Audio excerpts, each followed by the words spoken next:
Good afternoon. This is a group for blog website and there is the update on our project on this website.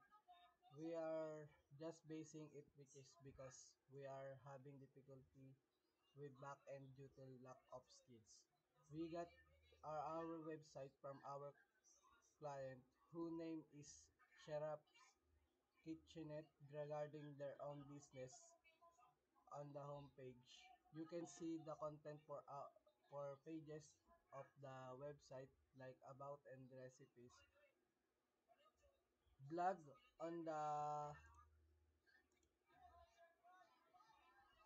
blog it seems we made it for visit only but we can remove it which is it is not there in the nav bar or head of the website on the homepage at the bottom you can see the chatbot we made private chat to avoid spam message to chat their information can also be given at be given.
Can also be given at the bottom or footers we just put comments for visit only and then it is also basing it or database on recipes.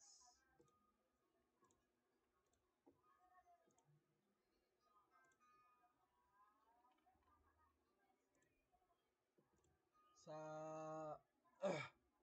website po na to sa homepage siguro gagamit na lang po kami ng local storage para po mag-display yung kinoment namin sa dito sa may homepage dapat po magdi-display po siya dito. Ayan papasok po dapat siya sa Supabase na ginawa namin. Dito po sa website na to nag naka-Supabase na rin po kami and naka-database na. And di na po kami gumamit ng authentication for anonymous.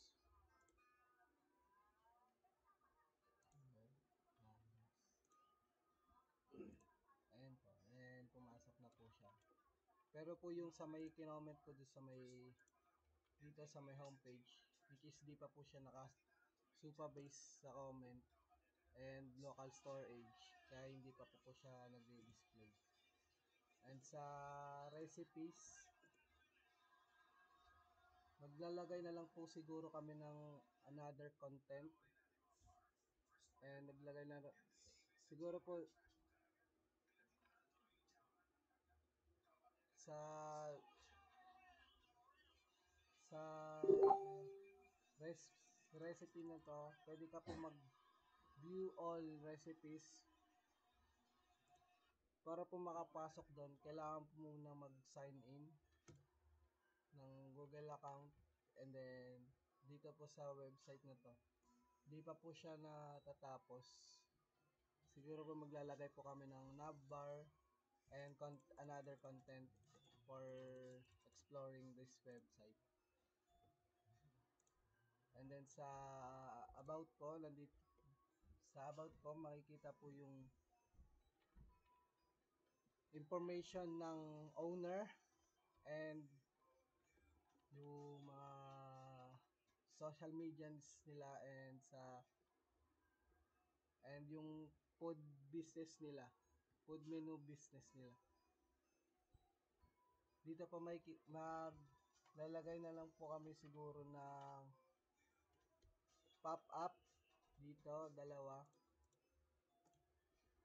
Para po sa information ng like customer and staff.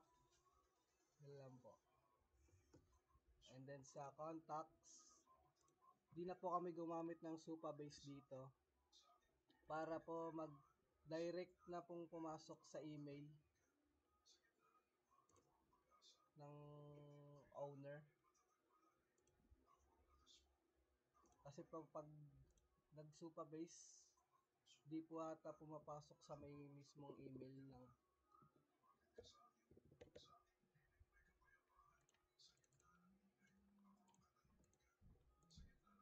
which is di pang database lang po talaga siya.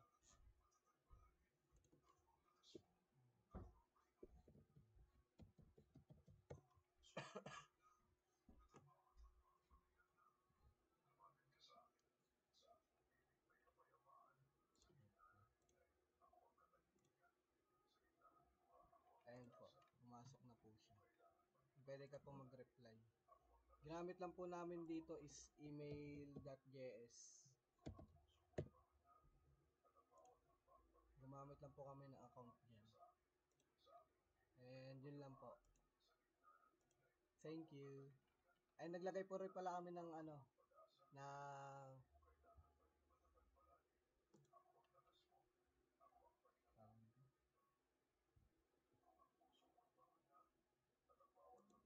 location ng business nila.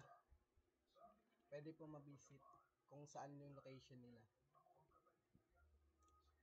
Yan lang po. Thank you. Ay, di pa pala kami nag-responsive. Which is nahihirapan po kami. Dapat po talaga gumamit po kami ng Tailwind. Kaso hindi naman daw po pala pwede yata. Ito pa lang po yung namin.